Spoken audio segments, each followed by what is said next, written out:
مرکزی جامع مسجد صوفیہ راولپنڈی جناب خلیفہ مجاز حضرت پیر موڑ سعید جناب غلام علی خان صاحب جملہ مہمانان وقار، جناب حافظ محمد شفیع فاروقی صاحب خلیفہ مجاز آستانہ عالیہ موڑ، انتہائی مختصر وقت میں قرآن مقدس کی آیت مبارکہ اس کے ضمن میں چند گزارشات کے ساتھ اجازت چاہتا ہوں۔ تاجدار کائنات صلی اللہ علیہ وسلم نے ارشاد فرمایا اپنے صحابی سے کہ اگر تو قرآن کی ایک آیت سیکھ لے، قرآن کی ایک آیت، تو یہ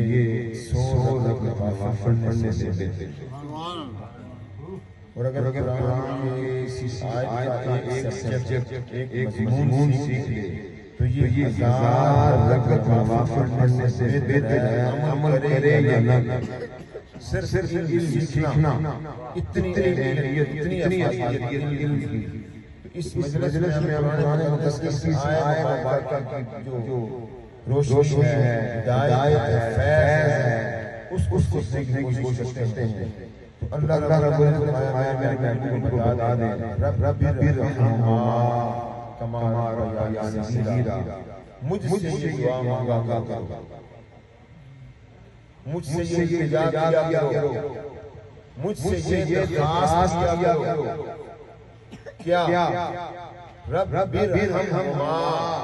میرے ان دونوں والدین ماں باپ پر رحم فرما،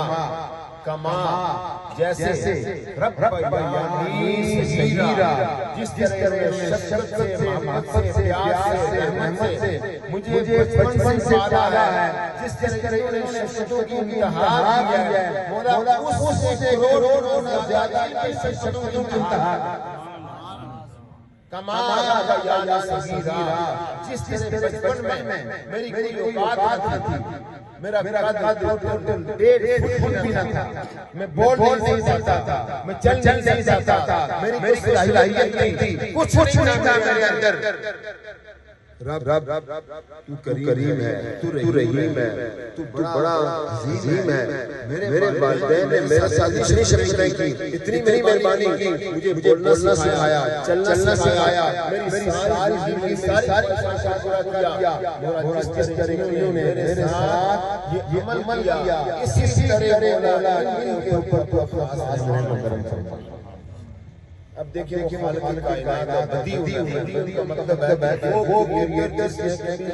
کسی بھی راہ مٹیریل کے بغیر ہر چیز کی تخلیق کی اسے بدی کہتے ہیں۔ بدی السماوات والارض، زمین و آسمان کی کریشن کرنے والا کچھ نہ تھا،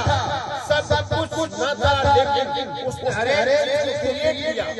بدی ہے، وہ کہہ رہا ہے کہ مجھے بتاؤ تمہارے والدین نے تمہارے ساتھ کیا کیا ہے، میں اسی طرح سے کاپی کروں گا۔ کما معنی یہ ہے میں کاپی کروں گا، وہ کاپی کرنے کا محتاج نہیں ہے، وہ بدیون ہے، لیکن وہ کہہ رہا ہے والدین کی شان بیان کرنے کے لیے، والدین کی عظمت بیان کرنے کے لیے، آدم علیہ السلام سے لے کر تاجدار کائنات صلی اللہ علیہ وسلم ہر امت کو، ہر نبی کو توحید کے بعد جو سب سے بڑا میسج تھا بالوالدین احسانا، والدین کے ساتھ احسان، والدین کے ساتھ احسان، ہر امت لا تعبدون الا اللہ وبالوالدین احسانا۔ اللہ کی توحید کی بات پہلا حکم والدین کے ساتھ نیکی والا معاملہ، حسن سلوک والا معاملہ، والدین کے ساتھ انتہا کرنی، عاجزی اور ساری عاجزی کے ساتھ اما یبلغن عندک الکبر، وہ خوش نصیب ہے کہ جس کی زندگی میں ان کو بڑھاپا آ جائے، احدہما او کلاہما، کسی ایک یا دونوں کو، فلا تقل لہما اف ولا تنہرہما وقل لہما قولا کریما، کبھی ان کے سامنے لفظ اف نہ کہنا، یہ عربی کا لفظ ہے، اس کا معنی ہمارا اف نہیں ہے، یہ نہیں ہے، اس کا معنی ہے آواز کے اندر ایسی جس سے تکلیف نہیں پہنچے اسے کہتے ہیں۔ ایسا بندہ زبان بند کر کے رب جلال ہے، کبھی تمہاری زبان سے کوئی لفظ ایسا نکلے جس سے ان کو اذیت پہنچے، ان کو ٹھیس پہنچے، ان کو تکلیف پہنچے، تمہاری ساری زندگی کے اعمال تباہ و برباد ہو جائیں۔ کوئی عمل قبول نہیں ہوگا اگر عبادت ناراض ہے، کوئی عمل قبول نہیں ہوگا اگر عبادت اتنا بڑا کام کیا تو کمال بیانی صغیرہ کے اندر خاص کرتا ہے، خاص بات ہے رب الجلال پوچھتا ہے مجھے کچھ تو بتا تیرے ساتھ میں بچپن میں کیا کیا یہ کما کی تشریح ہے، کما بتا کون میرے مولا مجھ چھوٹا سا تھا، میں نے بہت غلطیاں کی ہیں، صبح سے شام تک میں نے ماں کی بات نہیں مانی، باپ کی بات نہیں مانی، لیکن شام کو گھر آیا انہوں نے پھر سینے سے لگا لیا، پھر محبت کی سب کچھ بھول گئے، میرے مولا جس طرح بچپن میں سارے دن ساری رات میرے والدین نے ختم کیے، شام کو سینے سے لگایا، میرے مولا کیسے سے یاد آتا ہوں میرے والدین سے ساری زندگی کے گناہ ختم کر کے ان کو معاف کیا، کما رہا ہے۔ اسی طرح آپ ایک ہزار مثال دیکھ سکتے ہیں تو آپ کو ہر جگہ پر ماں بایا سیدہ کا ایک نمبر آئے گا کس طرح بچپن میں انہیں محبت سے پالا، اور یاد رکھیں ایک پیر صاحب کے بعد ایک شخص آیا کہنے لگا کہ اللہ نے سب دیا ہے، مجھے عزت نہیں ہے، میرے پاس برکت نہیں ہے، عزت نہیں ہے، قدرت نہیں ہے۔ انہوں نے غیر تحقیقی ایک جملہ کہہ دیا، آپ کے والد زندہ ہیں، نکاح نکلی پتھر کے اوپر وہ ناراض ہے، دعا کریں وہ کام نہیں ہوگا جو تیرا والد کر سکتا،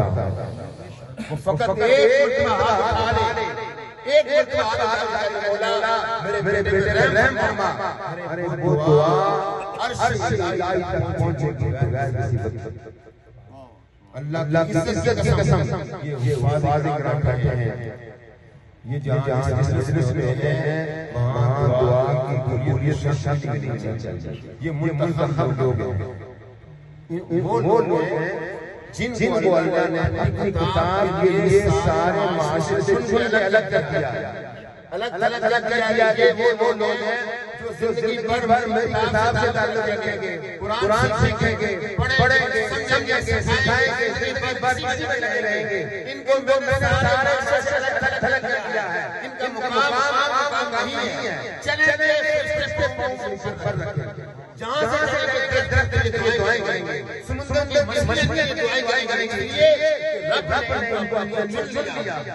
جیسے موسیٰ نے کہا اس تانا ہاتھوں کا نبی موسیٰ تجھے میں نے چن لیا ہے، اللہ کی عزت کی قسم کو اللہ نے اپنے قرآن کے لیے چن لیا، منتخب کر دیا۔ ان کی مجھے میں ماننا چاہتا ہوں ان کے لیے سب کہ خدا عزت کی قسم جس نے ماں باپ کو راضی کیا، دنیا کی کسی میدان میں ناکامی کا تصور نہیں کر سکتا، عزت سے اس کا استقبال کرے گی، اس کا گھر اس کا خاندان پر پردے نہیں، اس نے ماں اور باپ کو راضی کیا، اور اگر ان کو ناراض کیا وہ آسمان کے تاروں کو چھوڑ دے، لیکن ابھی بھی ہم کامیابی اور کامرانی سے انکار نہیں ہوگا، ہر جگہ ذلیل ہوگا، رسوا ہوگا، جو قدم اٹھائے گا آگے ہٹ جائیں گی، مشکلات آئیں گی، پریشانیاں آئیں گی، وہ سوچے گا میرے پاس وسائل نہیں ہیں، سب کچھ ہے، کامیابی کیوں نہیں مل رہی ہے، اس کامیابی کے لیے وہ دل ناراض ہے، میرا باپ ناراض ہے، تو کبھی کامیاب نہیں ہو سکتا اگر ان کو راضی نہیں کرے گا، وہ راضی ہے تو آپ ہر قدم کامیابی کی طرف بڑھے گا۔ میں اس مبارک مجلس کے ساتھ سے تمام ماں باپ سے تمام سے التجا کروں گا جن کے والدین زندہ ہیں ان کی قدر کریں۔ آقا نے فرمایا صبح اٹھ کے فقط پیار سے محبت بری نگاہوں سے فقط ان کا دیدار کر لو، حج مقبول کا ثواب آپ کے اعمال میں لکھا جائے گا، حج مقبول کو۔ بالوالدین احسانا، احسان کا معنی کیا ہے؟ آپ نے احسان سے کیا، آخری بات، آپ نے احسان سے کیا، والد نے کہا جاؤ جا کے روٹی لے کے آؤ میرے سے آپ تھکے ہوئے ہیں، نیند آئی ہے، اکتاہٹ کا شکار ہے، لیکن رب کو راضی کرنے کے لیے آپ فوراً اٹھے، بھاگ کے گئے، جا کے کھانا لے کے آئے، باپ کو کھانا کھلایا، خوش ہو گیا۔ اللہ کی عزت کی قسم، 100 رکعت نوافل پڑھ لو، اس کی قبولیت کی کوئی گارنٹی کسی کے پاس نہیں ہے۔ یہ عمل جب چل کر گئے، واپس آئے، یہ باپ راضی ہو گیا، والد کی رضا میں وہ راضی ہو گیا۔ ادھر 100 رکعت پڑھیں گے، اس کی کوئی گارنٹی نہیں کسی کے پاس، قبول ہے نہیں ہے۔ ادھر آپ نے والد کو خوش کر دیا، رب خوش ہو گیا، رب خوش ہو گیا، کیا چاہیے؟ اس لیے والد کی رضا کے لیے، ماں کی رضا کے لیے ہمیشہ آپ یاد سرنڈر کریں، اپنی خواہشات قربان کریں، اپنی جو آئیڈیاز قربان کریں، تاکہ آپ کو منزل مل سکے۔ اللہ رب العزت اس مجلس کو اپنے بارگاہ میں قبول فرمائے۔ مبارک جی کا شکریہ ادا کرنا غلام علی خان صاحب کا، جن نے مجھے اس مبارک مجلس کے اندر موقع دیا۔ اللہ رب العزت سب کی عالیہ میں